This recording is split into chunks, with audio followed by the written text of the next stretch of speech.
here it is. The quick answer for those of you in a hurry, no, she's not running. No, she's not going to run either. What happened was I went to go put the video together. I hooked up a temporary fuel line and a little fuel tank and wired up the distributor and the starter because I don't have keys for this thing.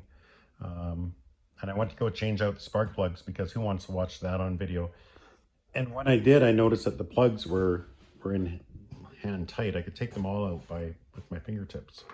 So that's a bit of a red flag. So then I started digging in a little bit deeper, and yeah, she sees solid. Those of you who know I picked this thing up in a snowstorm. Previous owner told me that it does turn. It wasn't running, but he said, you know, it's not seized. She'll turn over. So anyway, she won't. She hasn't turned over in a lot of years, I would say. If you look in here, you can probably see the pitting in the rust there. I don't know if you can see that on there. Like this thing doesn't rock at all. It doesn't go anywhere. It's cock stiff. It's seized solid. So I tried to turn it off the crank. It's solid. So that, well, maybe I'll pull the tranny and see if I can get her going off the flywheel.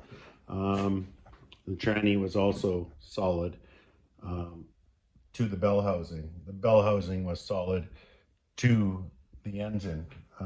Everything was seized solid. So, you know, what can you do?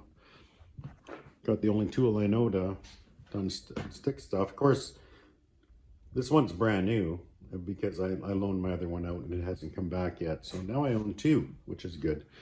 So anyway, yeah, will it run? No, it's you know, dry as a popcorn fart. As you can see, this thing hasn't ran in a long time. Last on the road in 1990, and it might have last ran in 1990 as well, by the looks of things. At any rate, I do have another motor already lined up.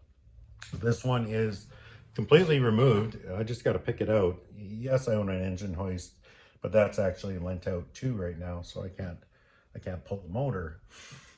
It's but it is, there's no motor mounts on it. The transmission's off. Of course, all the wiring's off, plumbing, blah blah blah.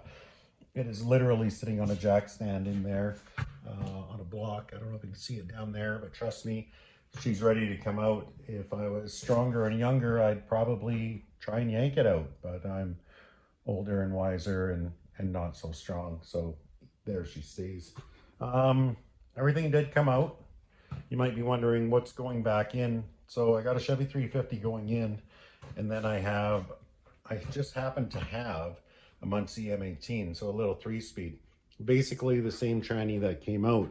And the only reason I have that transmission is I bought it for the other truck, the 64 GMC. So to keep things simple, you know, I won't need to shorten the drive shaft or anything like that. I can just slap it in and then I can drive it in and out of the garage as necessary. Will that be the tranny that stays? No, I can't see it. Will it be a 700R4? Possibly.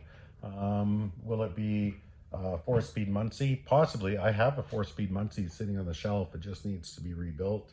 I have a 700R4 sitting in the trunk of the Nova right now. But this will be basically pushing the easy button. Slap this in, and then we can actually drive it around. The front end on this thing is loose as a goose. We'll get into that in another video. And it has 0 brakes. We'll also get into that in another video. At any rate, will it run? No, she ain't running. She's dead. Will it be running 2 weeks from now? Yes. So I got to go to work today. I'll be gone for a week. When I get back, I'll slap that transmission, a bunch of these parts, and the new 350 in there, and we'll go for a toot. All right, sounds good. I'll talk to you guys then. Bye-bye.